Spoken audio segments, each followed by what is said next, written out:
dañ ci ànd ak Mamadou Mouhamed Ndiaye. jërë ngeen jëf fii la Fuuta féete futul ay tuñ ngóor fañ-fañ di Macky Sall wax jamu wax ca Paris la France moo xëy di riir ci yéene kay ñu xëyandool ubbi l'Observateur ca ndaje mu ñu doon amal ca Paris la France ngir jonte waxtaane wàllu jàmm ca kanamu président bu France di Emmanuel Macron ca kanamu ndaw si jiite FMI ak ca kanamu personnalité yu bari yéene kay bi nee nañu fa la yëkkate ay kàddu di xam ne li ñu bëgg a taxawal bu fekkente ne bëgg nañu ko bëggit mu jur jàmm il faut que kenn ku nekk ci ñun da ngay nangul sa morom li mu doon ku nekkit xam ne am na wuute gu nekk ci suñu biir ba pare ñu nangu ko Soleil national xëy jël kàdduy président national yooyu teg ko ci xëtamu njëkk mu di bu ñu bëggee ànd di def di dindi faw kenn ku nekk da ngay nangu wuute gi la wuutale ak sa moromam Vox Populi nañu Macky Sall tontu na Emmanuel Macron nee na xëy na bokkuñu ay valeur waaye il faut que kenn ku nekk da ngay nangul sa morom wuute gi nga xam ne moom la ñu séeq maanaam lu aju ci li nga xamante ne ji moo di différence bi ci am mooy tax kon ñu mën a ànd la Sénégal nañu président bu Sénégal de doon jàngal àdduna président bu France Macky Sall tontu na Emmanuel Macron tontul na it l'islam Le Témoin ñu dëggal xibaar bi ci xët bu njëkk bind ne Macky Sall dem na ba France di jàngal àdduna njiitu réewum France La Tribune xamal ñu it ne Macky Sall xamal na leen ne li ñuy def mu di terrorisme gu ñu dégg gàll ko ci ndoddal l'islam loolee ak njuumte la ndax l'islam ci boppam moo gën a loru ci mbiri terrorisme jëye ji terrorisme di dund victime bu njëkk bi moo di l'islam jëye jeneen ju njatt réew mi di immigration clandestine gi journal Libération moom la xëyee ñu bari ci ñu demoon ci gaal yi te seeni mbokk déggatuñu ci ñoom dara seeni photo mi ngi xëy di rangale ci xët mu njëkku yéenekaay bi xibaar nañu ne lu mat téeméeri migrant ak juróom fukk ak ñeent yu jëloon gaal yi dem ba yegg bitim réew rungaan nañ leen ci avion delloo si leen ci diirub 48 heures immigration clandestine gi Walf Quotidien mi ngi ñuy xamal ne njiitu réew mi Macky Sall ba mu ci wax démb nangul na ci boppam ne moo ko gouvernement amee nañ ci responsabilité Le Témoin mel ne ku naan ñu bu dee géej gu amatuti jën moo tax gune yi jël gaal yi kon booy bo ñu séntu yeneen i départ ci réew mi ndax gouvernement bu Sénégal renouvelé na waa Union européenne seeni licence de pêche ngir ñuy mën a napp ci waaxi Sénégal yi lu toll ci juróom fukki junniy tonni jën La Tribune mi joxe xibaar bi dolli ñu ci ne xibaar la boobit ministre de la pêche weddi na ko moom ministre de la pêche di Alioune Ndoye mi ngi ci laas yéenekaay bi dañu ma nga woon démb ca diwaanu Ndar njàmbat di doléance bu fa am boo xamante ne ji daanaka bu baag léegi mën na fukkeet ak juróom-ñaar ci ren ji mu di dragage bu fleuve bu Saint-Louis di bël ba moo ko fa yóbbu woon doléance boobee journal L'As mi ngi ñuy xamal ne léegi tey mu saafara woon ndax travaux yi jëm ci dragage ak balisage bu bël ba tàmbali nañ ko naka démb ministre de la pêche ak économie maritime di Alioune Ndoye moo doon def lancement ba Soleil national ne ko mook Mansour Faye maire bu Ndar ñoo ko doon def yooyu les travaux mu di travaux yoo xam ne ci ni ñu ko waxe war naa noppi fii ak ñetti weer ak genn wàll juróom-ñaari milliards ak lu teg nee nañu moom la ñu ci dugal ñu génn ci ndox mi te tegu ci tali bi ak Le Quotidien mi ñu xëy xamal ab gëstu boo xam ne kuréel gi di Lek Africa moo ko def ci autoroute à péage bi ak ni muy doxee wane na ne Eiffage da caa tëgg wënteel état bu Sénégal maanaam dañ ko caa nax ne ci diiru fukki at autoroute à péage bi jur na bénéfice bu toll ci téeméeri milliards ak ñeent fukk ak juróom-ñaar te koppar yooyu li ñuy bari Sénégal ñaar fukki milliards ak juróom-ñett kott la ca amee L'Observateur ci yi mu xëyee bokk na ci mbiri politique ak géopolitique beeg ni mu tuddee jamono ji rawatina nag ci mouvance présidentielle gi mu jukki ci Idrissa Seck Moustapha Niasse ak Aminata Mbengue Ndiaye gis ne ci ñoom ñett ñii ca la mbiree nar a xewee parti socialiste ak AFP ni nga xamante ne ji noonu la Macky Sall def ba néewaleen doole journal L'Observateur mi ngi ñu koy càmbaral Source A moom li mu xëy di càmbar moo di ñool gi am ci diggante parents d'élèves yi ak école privée yi taxaw lànk kandaare ne boo parents yi fayul ñetti weer yi seeni doom du ñu jàng ca école ba yéenekaay bi dellu si ñu fi nga xam ne fa la ñu déggoo woon ñaar fukki fan ak ñaar ci weeru octobre gi ñu weesu Union nationale association parents d'élèves ak étudiants ñoo jëloon engagement ne dinañu fay ñetti weer yi école privée yi ñoom it jëloon engagement ne diir bi nga xamante ne ji élèves yi toog nañu ko jànguñu ko danañu seet nu ñu ko daboo yéenekaay bi nañu loolee lépp dara amu ci moo tax réeroo gi am Le Témoin ñu nañu mbir mi du yomba lijjanti ndax école privée yi fa ñu ŋànk la ñu ŋànk ba léegi parents d'élèves it du ñëpp bañ ne dañu fay am nañu tàmbalee fay ngir bëgg seeni doom jànge Le Quotidien nañu loolee du ñëpp ne ca école Dior ba ca Parcelles Assainies parents d'élèves yi fa ñu mujj moo di porte ji plainte direction école ba ndax bëgguñu seeni doom di fay lu ñu jàngul. Universel Pousse ak seen savon de Marseille créole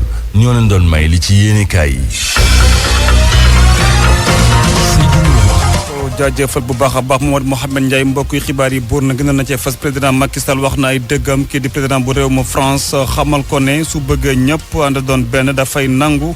lu ñeneen ñi doon te bàyyi yenn kaddu yoo xam ne mën naa fippuloo ay way terroriste autoroute à péage am na ñu naqarlu ni ko nguur gi ñàkk contrôlé bu baax a baax waral ba ñu fay jaar ñu ngi leen di xaware di leen exploité ndax li ñuy fay dafa jéggi dayu Eiffage rek ci fukki at am na fa téeméer ak ñeent fukki milliards ci suñuy koppar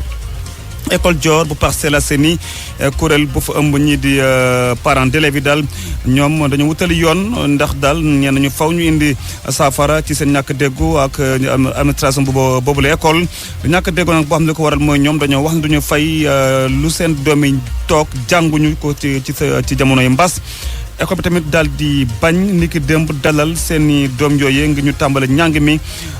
wayjur ndong ren dem daal di déposer plainte mbokk jàngeen jëf mu nekkoon xibaar yi ci yaatal Seydou Nourou Ba ci micro bi technique Aliou Ba wéyante ànd rajo Futurs Médias ci kanam incha allah Barthélémy Ngom ci daan ko waxoon asalaamaaleykum.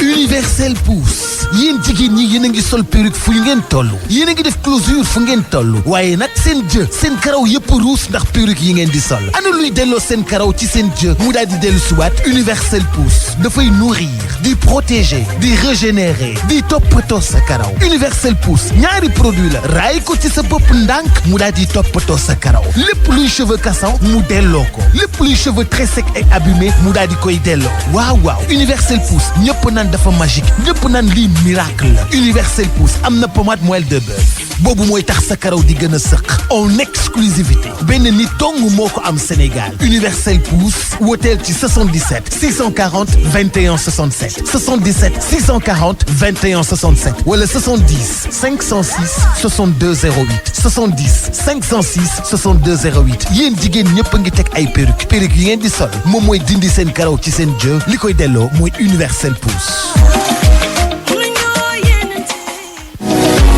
ndaw si dafa romb deram am éclat mu rafet lool di scintiller lool ma ne ko yow lan ngay jëfandikoo mu ne ma savon de Marseille créole dong laay sangoo doom ji tamit leer nañ savon de Marseille créole da di savon boo xam ni dafa mucc ayib lépp ci qualité ak ferñeent nekk ci savon bi mu naturel lool fu mu ko mën a amee da ngay woote ci 33 827 28 45 wala 70 409 92 06.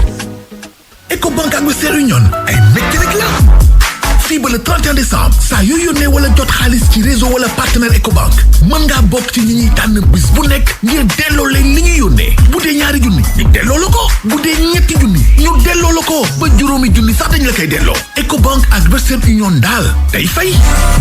Ecobank, la banque panafricaine. Deuxième édition du Forum du numérique, Grand Prix du chef de l'État pour l'innovation numérique sous le champion digital. Sous la présidence effective de son Excellence Monsieur Macky Sall, président de la République, le ministère de l'économie numérique et des télécommunications organise les 26 et 27 novembre 2020 au Centre international de conférence Abdou Diouf, la deuxième édition du Forum du numérique placé sous le thème « Le digital au service de la gestion de la pandémie et de la relance de l'économie ». En marge de cette grande rencontre à dimension internationale, il sera procédé à la remise du Grand Prix du chef de l'État pour l'innovation numérique par son Excellence Monsieur le Président de la République. Échanger, communiquer, innover, interconnecter les objectifs majeurs de ce forum du numérique. Au programme, panel de haut niveau, plénière, exposition, networking. Ensemble, relevons le défi du numérique pour tous et pour tous les usages en 2025 avec un secteur privé dynamique et innovant dans un écosystème performant. Rendez-vous au Centre international de conférence Abdou Diouf les 26 et 27 novembre 2020 pour la plus grande rencontre du secteur du numérique de l'Afrique de l'Ouest. Octobre ba 15 janvier benn week-end pour ñaar ànd ak ku la neex xam sa taaru réew ànd si ak taamu Sénégal bu ASPT initiative buy soqali tourisme defaraat sa kër ba mu yànj ak waa Master Office Déco yamul foofu de oto bu bees tàq Renault Kwid ak concessionnaire bi di Caetano Sénégal mu ngi lay xaar. chéri li may dégg nag du ay gént. déedéet soxna si. Elton ak ay partenaire am yi di taamu Sénégal Master Office Déco ak Caetano Sénégal gën leen a xam seen taaru réew ak ay noppalukaayam defaraat leen seen dëkkuwaay ba mu yànj dawal leen oto Renault Kwid bu bees tàq ci kaw ngeen jënd ci Oasis Elton yi wala boutique Edens yi wala si espace auto Elton lu ko dalee 15 octobre ba 15 janvier 2021 ah waaw 20 ans ak Elton dañu koy féete waay. Elton daal moo mën ci bépp boor. Elton 20 ans de service gagnant ngir bokk ci nag fokk ngeen nekk ci club sama Elton gaaw leen bindu ci suñu station Elton yi te doo leen ci fay dara.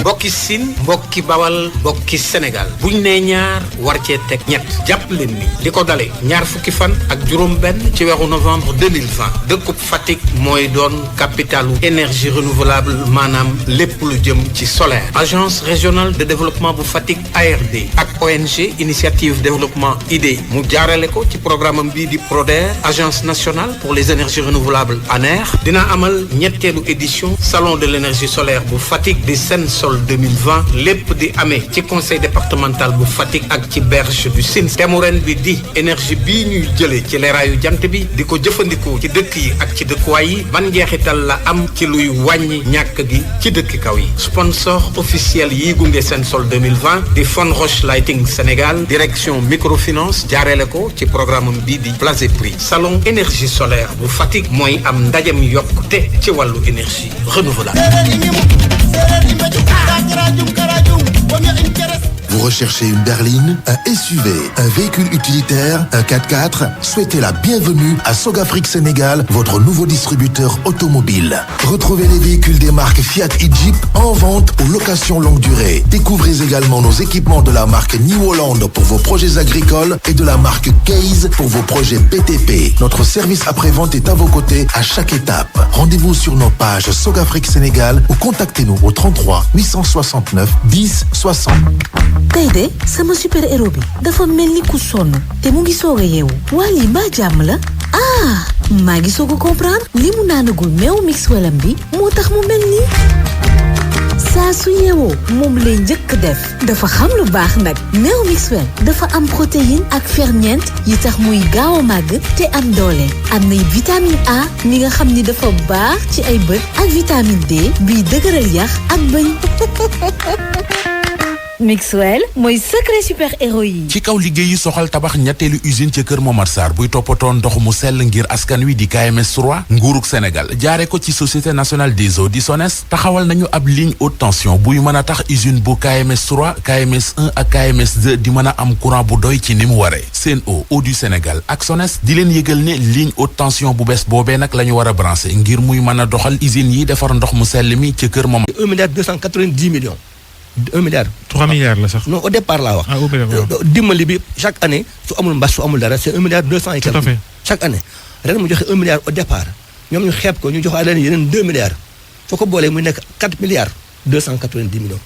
donc 3 milliards pour mbas mi 3 milliards. mais bu ñu ko séddoo ay 200 000 ak yooyu la ñuy am. waaw malheureusement école privée dafa bari nag xam nga état aussi am na fu muy yem donc loolu moom état bi waroon na ci jël responsabilité am pour xool parce que gëw ma ne avec 3 milliards quand même bon. soriwuloo association droits de l'homme yi yéen du ngeen jóg.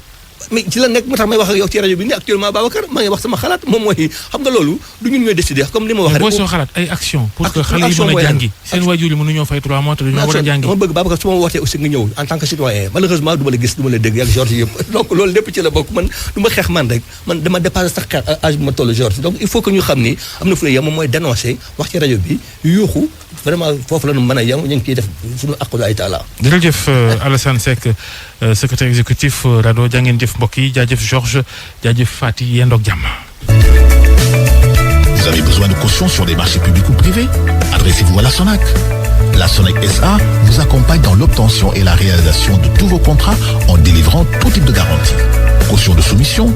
caution d'avance de démarrage, caution de bonne exécution, caution de retenue de garantie, caution définitive, assurance décennale, tout risque chantier et responsabilité civile. Pour plus d'informations, appelez vite au 33 889 82 10 ou rendez-vous sur www.sonac.sn. La Sonac SA, membre du groupe Sonam Assurance, votre partenaire pour toute forme de garantie. Entreprise régie par le Code Civil. RFM Matin. RFM Matin. Émission Billet au Sénégal.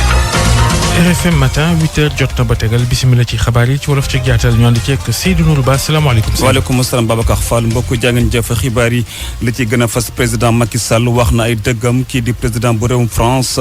xamal ko su bëggee ñëpp doon benn dafay nangu lu ñeneen ñi doon te bàyyi yenn kàddu yoo xam ne la dafay daal di fippuloo ay way terroriste autoroute à péage bi nag am na ñu naqarlu ñàkkub contrôle bu nga xam ne daal moom la ci nguur gi nekkee waral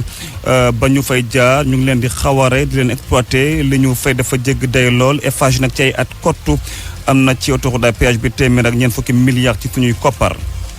école Dior bu Parcelles Assainies nag collectif bu fa ëmb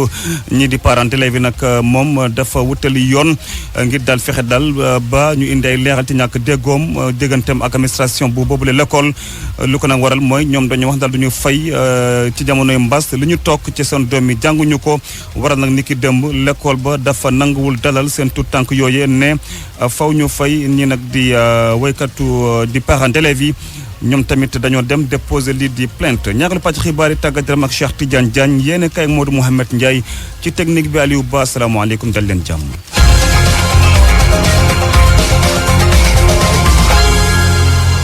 Seydou Nourou Ba. dañ koy tàmbale ko kii di président Macky Sall moom daal wax na ay dëggam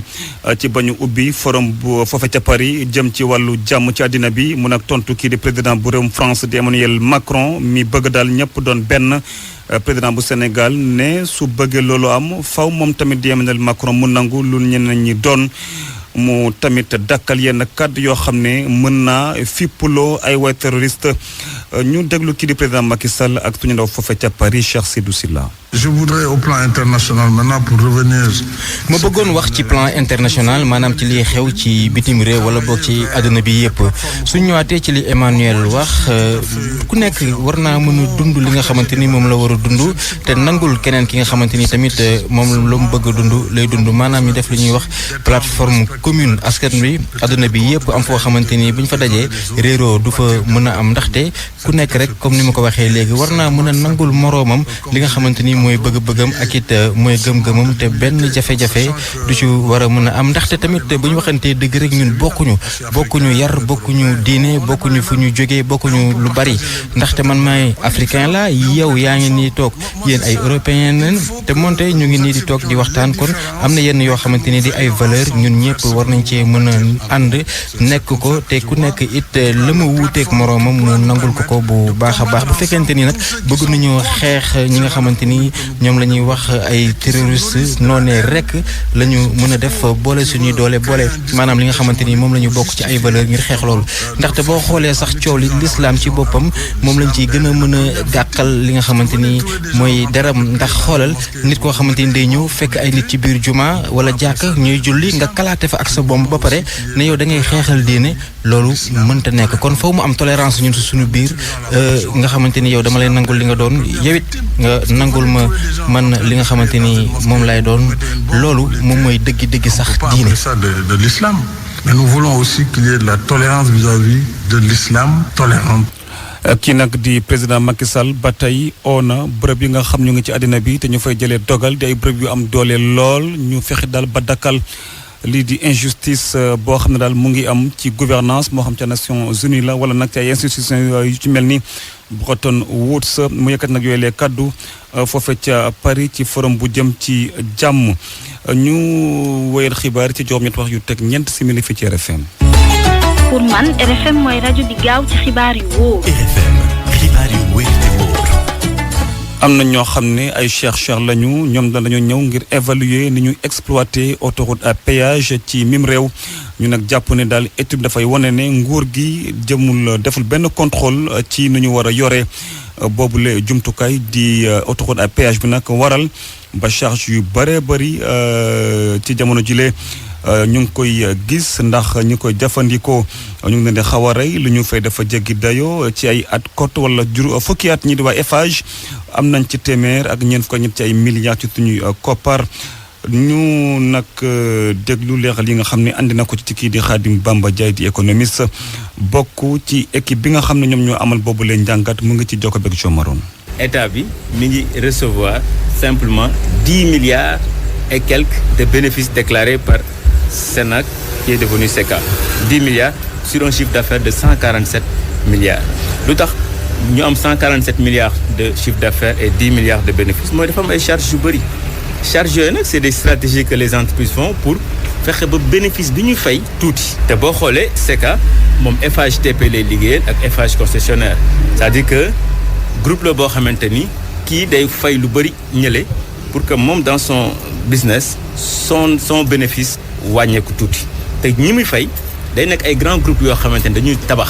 bu ñuy tabax dañuy soxla xaalis bu ñuy soxla xaalis dañuy leb banque bu ñuy leb banque donc dañu am ay charges financières yoo xamante ni mooy tax duñu mën a déclarer yenn bénéfices yi ce qui veut dire quoi li ñu waroon fay impôt sur le bénéfice à l'état day mel ñoom de état bi da leen koy bàyyi ñu réinvestiraat réinvestissement boo xamante ni ñoom rek lay servir l'état nag moo war a jël la main xam ni boo yoree société bu mel noonu na société bi yam ci li ñu ko sant bu waree am dépense ñu war a yokk tali bi ñu war a peinture tali bi ñu war a yokk ay guichet état bi na ko defal boppam tant que état bi xamul loolu deful loolu pour man dañu yor autorité bi keneen di ko jariñoo et le malheur est que impôt sur le bénéfice pendant 10 ans 3 milliards loolu c'est très dérisoire autorité boo xoolee ak 143 milliards de chiffre d'affaires 3 milliards d'impôt sur les sociétés loolu c'est glaçant quand même. moom nag di coordonnateur bu équipe boobee amal boobu leen njàngat ci tuxalaa péage bi sax di Elimane Kane moom mu nekkoon démb ganu RFM soir juróom-ñetti waxtu teg na juróom-ñaari simili. ak RFM kumpa jeex na. kuréel bu ëmb way juru ndongo daara yi ca l'école Dior bu Parcelles Assainies nag ñoom dañoo porter plainte direction bu boobule l'école li ko waral mooy école privée boobee daal dafa nangu dalal seeni tout tànk yi ni ki démb ndax dañoo fayul li ñu waroon a fay ci jamonoy mbas weeru avril mai ak juin way juru ndongo daara nag ñoom dañoo jàpp ne loole warul am ndax seen doom yi jànguñu woon kon mënuñoo fay Amadou Oumar Gadio moom mooy porte-parole bu boobule kuréel ci téléphone bi moo doom moom ci téléphone bi ak Salif Sow. tax ñu yóbbu leen si yoon parce que dañ demoon pour inscrire suñu doom bi ñu eggee dañu wax ne ñii ñu inscrire après 3 mois yi leen amel ñu fekk ko si année bi ñu ne ñoom duñ ko nangu et bi ñu leen nag ak ñu woo huissier mu constaté aussi dem nañu wuti suñu avocat mu plaider ñu ci waa tribunal ñu ñoon maintenant entre loolu la ñu xaar léegi ñun tamit on est obligé bàyyi suñu dem à la maison par principe le tribunal lu mu mënta wax nag après en ce moment là on saura comment faire mais pour le moment ñun suñu doom yi yëpp wax na leen nañu toog à la maison bu kenn bouge ñu parents d'élèves te ñu wax bu kenn du dem école ba ñu régler problème bi. jot nañoo jokkoo ak directrice bu boobule l'école Dior bu Parcelles Assainies waaye nangu wuccee gum yeey yàbbi ñàkkub lu tollu ñeent fukk ak ñaar ci ay salle de classe ak ñetti téeméeri table banc moom mu am foofu ca lycée Richard Toll président conseil départemental bu Dagana di oo nag njiitu réew mi mu dimbali leen daal yóbbu fa li ñu soxla ci wàllu budget jëm ci collectivités territoriales yi loolu nag bu amee dina leen dimbali daal ñu indi ay saafara rawatina sax ci wàllu wër-gu-yaram Mamadou Diagne. lycée bu Richard Toll mi ngi si ay jafe-jafe si jamono ji nga xam ni ndongo yi ñu ngi delluwaat si classe yi bu ñu sukkandikoo si kii di Khalifa Ababacar Ndaw di président conseil départemental bu Dagana mi nga xam ne ni lycée bi lee manqué na lu toll si ñeent fukk ak ñaari salle de classe ak ñetti téeméeri table banc li nu mel tax ba moom milee di yëglu. lycée Richard Toll bi déficitu 42 salles de classe 42 salles de classe ñun tabax nañ fa 3 salles de classe il est vrai qu'on ne peut pas consacrer suñu budget yëpp si kii lycée Richard Toll parce que y a d'autres collèges mais déficitu 42 salles de classe koo xam ne ay budget 70 millions ngay am par an nan nga koy réserver su fekkoon tey dañu jëloon suñu budget yëpp di ko consacrer pour construire 42 salles de classe ci mandature bi yëpp dana pare te duñu ko construire. situation bi lee tax ba kii di président conseil départemental bu Dagana di Khalifa Ababacar Ndaw di sàkku si nguur gi mu daal di transférer budget yi ngir lii di territorialisation politique publique bi mu nekk ab réalité. décentralisation il faut des moyens parce que mënuñu quand même aussi les compétences yi ñu transfert de compétences sans transfert de moyens kooku mooy transfert de problème donc il faut que le président l'autorité prenne les dispositions nécessaires pour transférer les budgets les compétences transférer les moyens de ces compétences et là bu ñu ko defee rek vraiment je pense que on trouvera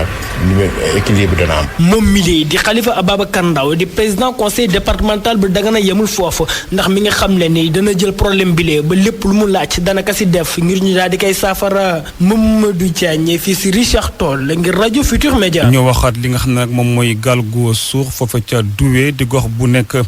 ca Île à Morphil li nag di recherche yi maanaam wër gi dimbali nag ba ñu daal di gis ñaari néew yoo xam ne kenn gisul leen woon ñu sax génne leen su leen ca bërëb ya ndax dañoo yàqu woon lool askan wi foofee nag di ko naqalu ndax seen gox woowee dafa laqatu Mouhamed Nabi Silla. ci alxames ji ci lañu gis ñaari néew yu bokkoon ci gaal gi suuxoon boobaak léegi am ñetti fan ci dëkk bi di Doué jox boppam turu dex gile nekk ci île Amorphile lu ni mel yokk jaaxle askan wi gannaaw benn gaal bi nekkoon ci bërëb bi suux na te kenn gisu ko. dafa am benn partie de l'île Amorphile ñu xamante ni ba léegi c'est pas désenclavé ay dëkk yu wër Doué dañoo am ay difficultés yu dul jeex pour ñu génn Doué problème la gaal bu ñu doon utiliser pour dem Podor dem ay yeneen dëkkuwaay yooyu gaal boobu moo suux ni donc da ngeen di gis ni problème bu rëy moo nekk au niveau de Doué et ses environs parce que tey nit ñi suñu amoon bague wala ñu am pont wala ñu am tali du ñu jaar ci dex bi pour di jël gaal. Thierno Sall di doomu Doué xam le ni jafe-jafe yu ñuy dund njiitu réew mi lañ ci yaakaar ngir am ci saafara ndax askan wi fi ne mën a dund ci seen teyu bakkan. dara la ñuy ñaan ci président de la République mooy mu instruire ses ministres wala son ministre en charge du désenclavement et du transport ñu régler question boobu parce que Doué tam ak yeneen dëkk yu wër Doué mais ci Sénégal la ñu bokkuñu Mauritanie bokkuñu Gambie mais c'est des Sénégalais nañ leen jàppale ñoom tam au moins qu'ils sentent c'est des Sénégalais. ci wàllu solution d'urgence ñu yaakaar ni taxawal baag ci bërëb bi dana tax nit ñi mën a moom seen bopp ci wàllu koom ak mbiri dem ak dellu si. RFM ci Ndar Géej Mohamed Nabi Silla. mbëkk mi ak ni mu doyee waar fan yi leen mu yokkee jaaxal ñëpp ministre conseiller personnel bu président de la République jàpp ne daal li ko waral mooy dëkku tubaab yi dañu daal bëgg fexe ba régulariser ñi nga xam ne amuñu ay papier. Mor Ngom doon tamit maire bu Ndangalma doon jiite ab réunion bu conseil municipal Babacar Diouf. muy wéy di laaj lan moo tax ba léegi gone yi di wéy di jël gaal di dem Europe ba ci ñàkk seen bakkan ministre Mor Ngom ne woote bu waa Europe woote moo tax ñoom ñëpp ñu fax deman nag ba mu demee ba tar foofu ñoom dañu jóg ne comme ñun am nañu ñoo xam ne ñu ngi ci sunum réew te amuñu ay këyit di làq dawa ko làqatoo nañ leen jox ay këyit gis nga baat boobu bi ñu ko waxee Italie wax ko Espagne ba léegi xale yi mag ñi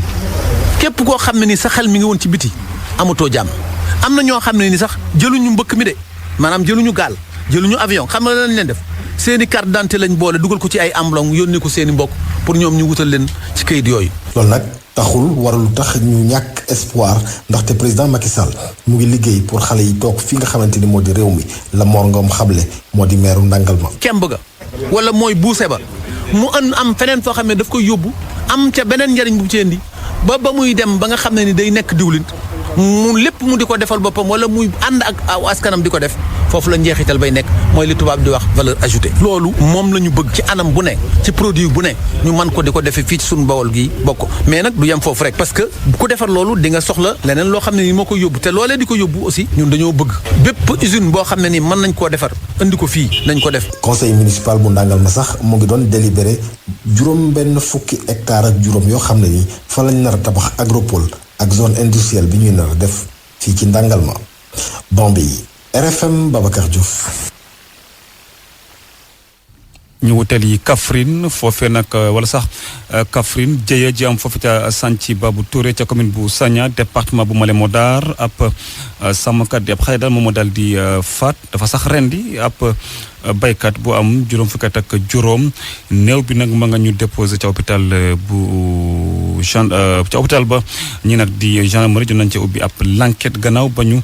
tegee loxo ki def ñombe boobee Oumar Ndiaye. démb si ngoon la am ci dëkk bi di Santhi Babou Touré bokk ci commune bu Sagna département bu Malem Hodar ab xaleb sàmm moo cor jaasi ci loos benn waxambaane bu ay atam toll ci juróom fukki at ak juróom ba mu ñàkk bakkanam ci saas yi bu gannaaw bi ab coow doxee seen diggante ci génneel sa nag ci tool yi génnewu ma ci la nag musiba boobu xewee Ali Yamandaw député maire bu commune bu Sagna di ñaawlu lu nu mel. ñaari pël ñu fa jotee kenn ka gor kenn ki ba mu faatu mu nekk mbir mu xam ne nag mbir mu diis la da ko jaxal bokkam yi da ko jaxal commune bi yëpp waaye maa ngi dénk paysans yi ñu dal dénk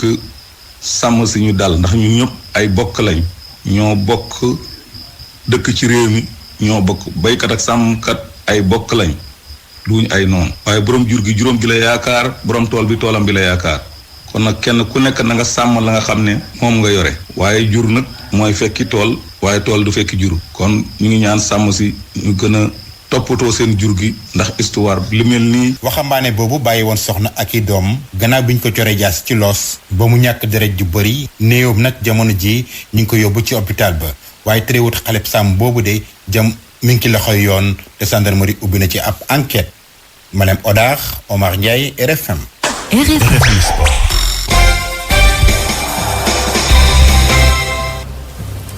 tàggat yaram Cheikh Tidiane Diagne maa ngi lay nuyu. maa ngi lay fay El Hadj Seydou Nourou. fu ñu ko njëkkee. wàllu football. ak éliminatoire Coupe d'Afrique des Nations Cameroun 2022. troisième journée bi nag ni ki démb la ñu ko daal di jeexal jàppale nag ci groupe Sénégal bi. Congo Brazzaville ñoom ñoo féetee si ñaari place bi la ko waral nag moo di démb seen dëkk dañoo daal di am ndam seen digg ak ñi di waa Eswatini ñaari bal ci dara. ci groupe H bi nag Zambie moom moo dalal ba pare daal di daan ñii di waa Botswana ñaari bal ci benn. ca Abidjan Côte d'Ivoire moom démb moo dal di am ndam ci diggam ak Madagascar ñaari bal ci benn ba pare dal di féete ci place bu njëkk ba seen ñaari bit kooko dugal benn bi di seen nouvelle recrue di Haller nekk ca West Ham United ba ca des nag di Gervinho Yao Kwasi ba tey ci wàllu résultat démb ca Ouagadougou Burkina Faso moom dafa dal di daan ñi di waa Malawi ñetti bal ci benn Algérie mi nga xam ne moo di équipe championne d'Afrique en titre moom dafa dal di daan ñi nga xamante ne daal ñoo di waa Zimbabwe ñetti bal ci benn Gambie ñoom ñu nga woon ca Libreville seen digg ak ñii di waa Gabon nag moo leen daal di daan ñaari bal ci benn Pierre-Emerick Aubameyang di capitaine Gabon nekk itam joueur foofule ca Arsenal jot naa dugal ci gile jogante Cameroun moom mooy organiser lii di Coupe d'Afrique ci atum 2022 waaye teewul moom itam bokk na ci jogante yi nga xam te mooy ñeel lii di éliminatoire Coupe d'Afrique des Nations ngir mën ko waajal itam ñoom ñi démb seen dëkk dal nañoo am ndam seen digg ak ñii di waa Mozambique ñeenti bal ci benn ci groupe F bi ñoom waa Cameroun sax ñoom ñoo féetee ci place bu njëkk bi dal di am juróomi ñaari poñ Ghana moom jot naa daan ñi nga xam te ni ñoom la doon footballal di waa Soudan ñaari bal ci benn seen ñaari bit nag ko dugal nag moo di Ayew di André Ayew moom mi nga xam te doom la ci abee di pëlli jàppale ni tamit ci wàllu jongante fu ñoom ñetti jongante yi nga xam te jot nañ ko amal ci groupe C bi ñett yëpp dañoo dal di am ndam ñi di waa Black Stars yu Ghana nekk ci groupe C bi ñu dal di waxtaane wàllu football ba tey waaye bi la yoon ci biti réew ak équipe bi di Liverpool bu Sadio Mané jamono ji nag bëri nañu ay joueurs yi nga xam te ne dañoo gaañu bokk na ci Van Dijk Fabinho Thiago Alcantara ak Trent Alexander-Arnold waaye ba tey yëf yi taxawul ndax keneen di seen joueur di Joe Gomez nekk seen défense centrale moom itam dafa daal di gaañu ba ñu opéré ko gannaaw bu mu nekkoon regroupement ak équipe nationale bu Angleterre moom nag la ñu xam ne ni moo di lii di saison bi daal daanaka jeex na ci moom. ba tax na fi mu toll nii loolu daanaka dafa daal di imposer équipe bi di Liverpool ñu daal di wutali geneen i défenseur ngir mën a renforcer kon bokk seen équipe ci fànn googule ndax joueurs yu bëri yi nga xam te ne daal nekk nañ ci équipe bi nekk ci poste boobu la ba pare daal di gaañu ñoom nag ñu ngay séntu seen recrutement ci mercato hiver bi. ba tey ñu daal desi ni ca Angleterre ak ki nga xam te ne moom mooy seen njiitu fédération bu football di Craig Clark moom nag daal dina démissionné ca conseil de la FIFA ni ki démb laata loolu sax jotoon na démissionné ci poste président bu fédération anglaise bu football la ko war nag moo di yenn ci ay kàddu yi nga xam ne daal yëkkati na ko daal di ko jagleel des joueurs de couleur maanaam nit ñu ñuul ñi ab njumte bi nga xam te ne daal tax na kon bokk ñu daal di ko imposer lu ni mel moom sax mu daal di jëlal boppam dogal googule ndax xam na ni njumte la daal di def gannaaw ba mu yëkkatee yooyu la kàddu nga xamante ni méngoowul ak lii di àq ak yelleefu doomu aadama ñu daal di waxtaanee wàllu basketball Afrobasket Caire 2020 ñu jagleel ko góor ñeeg jigéen ñi toll ci fukki at ak juróom-ñett Sénégal nag ma nga ca wàccaay gi ñoom nag niki démb sax la ñoo daal di jeexal li nga xamante ni daal moo di seen deuxième phase de préparation di jigéen ñi jàppale nag googule tournoi ci Caire nañ ko daal di amal fukki fan ak juróom-benn jàpp fukki fan ak juróom-ñett dinañ ko daal di amal kon bokk ca Caire lañ koy daal di amal ci weeru décembre waaye nag li jiitu loolu troisième phase bi nag nañ ci daal di jublu fukki fan ak juróom-benn jàpp fukki fan ak juróom-ñett ci weeru novembre kay tàggat équipe nationale jigéen ñi ci wàllu basketball toll ci fukki at ak juróom-ñett di Ousmane Diallo moom nag ma ngay amal bilan préparation bi ñu teglu ko ci micro Soda Thiam. ci wàllu préparation bi jeexal nañu ñaari semaine de préparation yi donc am nañ ci satisfaction xale yi répondre nañu liggéey nañu ak ñu ngi mujj liggéey ci dernière semaine bi ak fukk ak juróom xale donc liggéey nañ ci wàllu jeu rapide liggéey nañ ci wàllu organisation offensive yi ci attaque placée yi aussi liggéey nañ ci donc vraiment am nañ ci satisfaction commencé nañu sax ba liggéey ci commencé di liggéey ci day yenn façon défense yi ñu war a def option yi ñuy jël ci yenn défense yi ci écran yeeg yooyu donc xale yi ñu ngi suivre donc c'est vrai que yombul parce que niveau bi ñu bëgg a jouer loo xale yi ak niveau bi ñu am ñoom ak li ñu toog lu yàgg basket ñu dafay am difficulté mais am nañ ci yaakaar ne bu ñu continuer liggéey bi daal dina améliorer bu baax. ci wàllu niveau de jeu bi c'est vrai que am na ay difficulté parce que par rapport ak conception bi ñu bëgg a jouer ak xale yi ñu yor am na yoo xam ne dafay xaw a métti ci ñoom xamuñu ko woon lu bëri xamuñu ko woon mais nag ñun comme ñoo ci nekk ak ñoom dañuy bañ a yàkkamti di leen jàngal yenn yi donc di leen ko won di ci liggéey. mais yaakaar nañ ne daal xale yi bu ci kanamee tuuti dinañu am progrès bu baax mën a jouer façon bi ñu bëgg ñun ñu jouer ko donc ñu ngi ciy liggéey bu baax aussi waaw. aussi am na ci ay xale yoo xam ne aussi am nañu disposition yu baax sax am na ñoo xam ne aussi vraiment am nañu niveau mais am na ñoo xam ne aussi il faut ñu def ndànk bañ a yàkkamti parce que du lu yomb mais am nañu yaakaar daal ne ni ñuy liggéey ni buñ ci continuer ci kanam fekk ñetteelu semaine bi dinañ am yokkute bu bëri bu ci yokku ci wàllu jeu bi donc am nañ ci yaakaar ñu continuer liggéey bañ a yàkkamti. afro basket boobu nga xamante ni ñu ko jagleel sélection jigéen ñi toll ci fukki at ak juróom-ñett danañ ko amal ci Caire ci capitale bu Égypte benn fan jàpp fukki fan ci weeru décembre bi ñu dal di dëgmal fàttali nag Sénégal nag moom ci atum 2012 ba tey jotut teewee ci gile compétition ci wàllu jigéen ñi ñoom nag bañ koy mujj participer Sénégal dañoo dal di ñàkkoon final seen diggante ak Mali fii nii ci Ndakaaru dañ ko doon amal góor ñi tam ñoom itam ñu ngay waajal li nga xam te ne moo di googule afro basket ñu jagleel ko ñu néew fukki at ak juróom-ñett Sénégal nag moo di équipe championne d'Afrique ñoom itam ñu ngay waajal bu baax a baax ki les tournois yëf yi nag dinañ ko amal foofule ci Caire ñeenti fan jàpp fukki fan ak ñett ci weeru décembre foofule ci Égypte ba tey. jaajëf Cheikh Tidiane Diagne. RFM rajo askan wi. dañu yegg ak yéen ci xibaar yi caada yi.